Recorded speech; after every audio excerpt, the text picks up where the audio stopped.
how an ordinary Australian girl married the Prince of Bali. Her life was far from a fairy tale. In 1977, during a vacation in Bali with her family, Jane Gillespie fell in love with the prince of the small kingdom of Bali. Despite their huge differences in origin and cultural background, they married. However, living in the palace turned out to be far from a fairy tale. What has Jane's life been like since marrying the prince? What has happened to them after 45 years? Today, almost no one knows about the incident. Jane was born in 1953 in Sydney, Australia. Colonel Rollo Gillespie, her father, worked as a private secretary to the Governor of New South Wales until 1974. Due to her passion for travel and exploring new cultures, in June 1977, Jane and her family departed from Sydney for a 2-week vacation in Bali, Indonesia.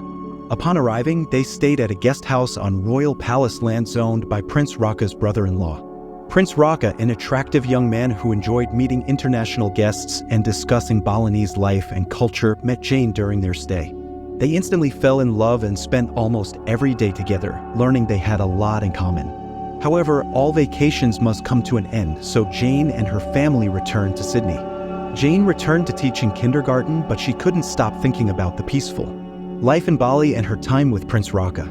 She kept in touch with Raka by writing letters because, in the 1970s, there were no phones.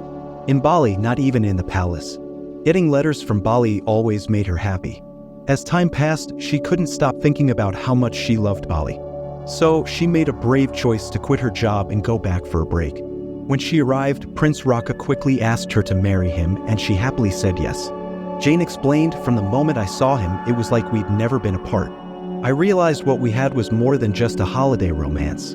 But there was a big problem. Prince Raka was supposed to marry someone from his royal family, and Jane wasn't part of it, even though his family strongly disagreed and insisted he marry someone from their circle.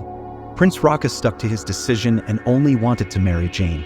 They even checked her background with Interpol to ensure she was okay. Fortunately, everything went well, and in May 1978, they had a lovely wedding. Before the wedding, following Balinese tradition, Jane's long hair was cut and her eyebrows were shaved to show she was now an adult. The wedding was a big event with 4 different outfits, and many people from local villages attended. After the wedding, Jane became Princess Jaroa Sri Kertayasa. Jane experienced a significant change in every aspect of her day-to-day life. The couple lived in Ubud, a little town where there were few Westerners. Though she and her husband resided in a palace, it was far from extravagant. It was 1978, thus the palace lacked amenities like electricity and proper facilities. Furthermore, there were no telephones, resulting in no communication with the outside world. Jane was also not permitted to leave the premises without authorization. So, at times, she felt stuck. Furthermore, Prince Raka was allowed to have numerous wives because his father had 10 wives, and he was the youngest son of his 10th wife. However, Jane informed him that she could not see this happening. After a year, they had their first son. Before their second son was born, they moved to Sydney. The couple desired that their children learn about both Balinese and Australian cultures. While attending school in Sydney, the couple gave up the royal lifestyle to raise and educate their 3 children in Australia.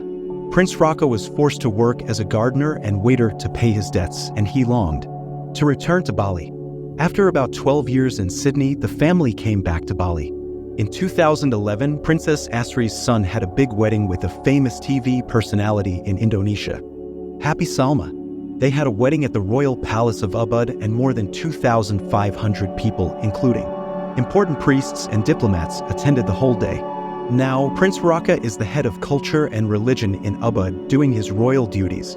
Princess Asri and her son run a restaurant called Biku, known for serving meals throughout the day, especially high teas. Some people enjoy going to a cafe owned by a princess. It's been 45 years since the wedding, and Princess Asri, at almost 71 years old, still looks beautiful. All her children are married with their own families. She stays close to her grandchildren, always caring for them no matter where they are. Princess Asri and Prince Raka are still happy together. Their love is as strong as ever, lasting through the years. From the moment she saw him, she knew he was the one, and even after all these years, he still is.